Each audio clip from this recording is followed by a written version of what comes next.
Vous avez l'impression de payer trop d'impôts? Eh bien, vous n'êtes pas le seul. Face à une hausse croissante de la charge fiscale des ménages, il est naturel d'être à la recherche de solutions pour réduire son imposition. Savez-vous qu'il existe un mécanisme légal d'optimisation fiscale visant à stimuler l'investissement dans de jeunes entreprises innovantes? Oui, vous avez bien entendu. Vous pouvez investir dans l'économie réelle et défiscaliser une partie de vos investissements. Et aujourd'hui, on va vous expliquer comment.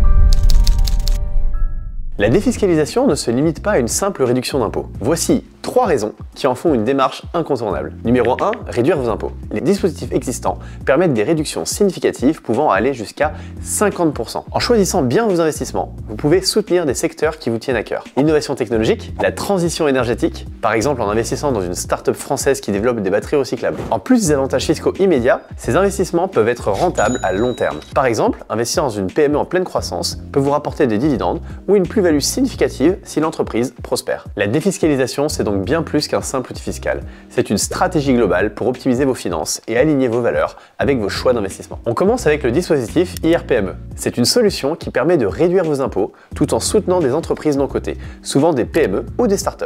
Très concrètement, grâce à l'IR-PME, vous bénéficiez d'une réduction d'impôt de 18% du montant investi. Imaginons un scénario. Vous décidez d'investir 10 000 € dans une société éligible à l'IR-PME. L'année suivante, lorsque vous remplissez votre déclaration d'impôt, vous pouvez réduire 1 800 € de vos impôts grâce à cette réduction de 18%. Et grâce à cet investissement, vous orientez le fruit de votre épargne vers des secteurs et projets qui correspondent avec vos convictions. Et si jamais vous dépassez le plafond maximum de réduction d'impôt, sachez qu'il existe une possibilité de reporter l'excédent à l'année suivante, histoire de ne pas perdre cette réduction d'impôt. C'est un dispositif flexible.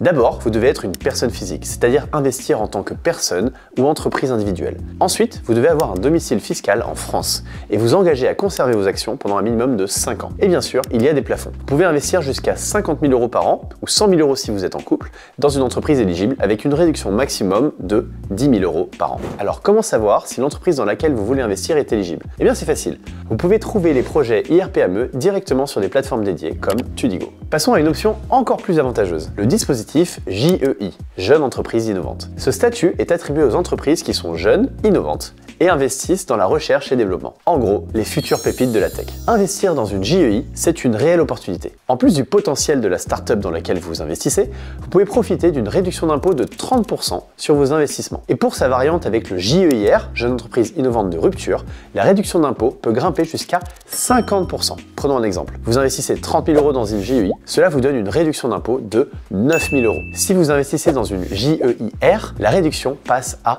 15 000 €.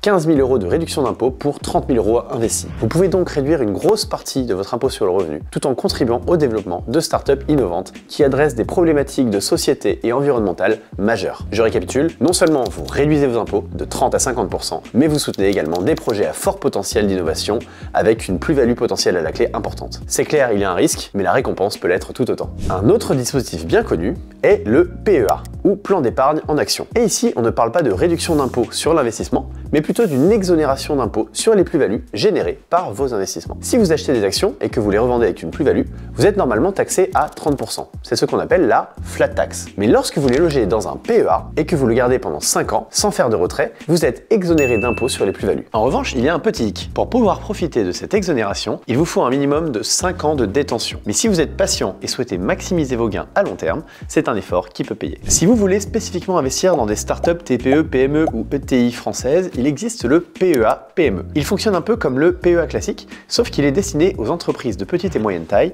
avec des perspectives de développement intéressantes. Il est dédié également aux non-cotés. De plus, son plafond est plus élevé car vous pouvez investir jusqu'à 225 000 € sur ce plan contre 150 000 € pour un PEA classique. Par exemple, si vous investissez 20 000 € dans une startup française d'intelligence artificielle et que vous réalisez une plus-value de 10 000 € après 5 ans, vous serez exonéré d'impôt sur la plus-value, mais soumis aux prélèvements sociaux de 17,2%, soit 1 720 €.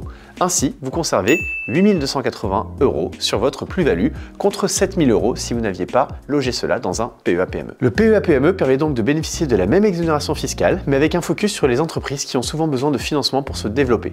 Et là encore, la diversification est la clé.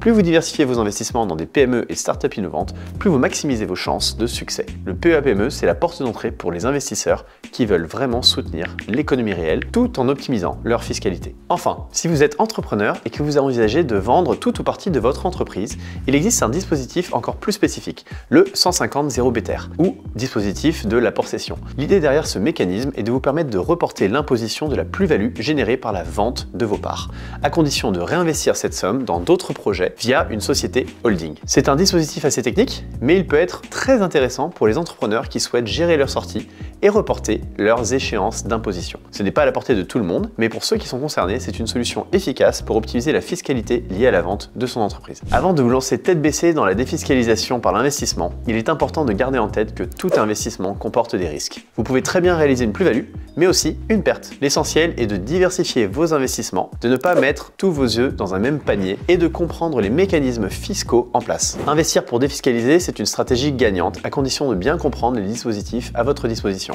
Entre l'IR-PME, le JEI, le PEA-PME et le 150 0 BTR, vous avez toutes les options disponibles pour optimiser vos impôts tout en soutenant des entreprises qui ont besoin de financement pour se développer. Si vous avez des questions, n'hésitez pas à les poser en commentaire ou prendre directement rendez-vous avec un conseiller d'investissement Tudigo qui pourra vous accompagner dans ces démarches. À très bientôt sur Tudigo.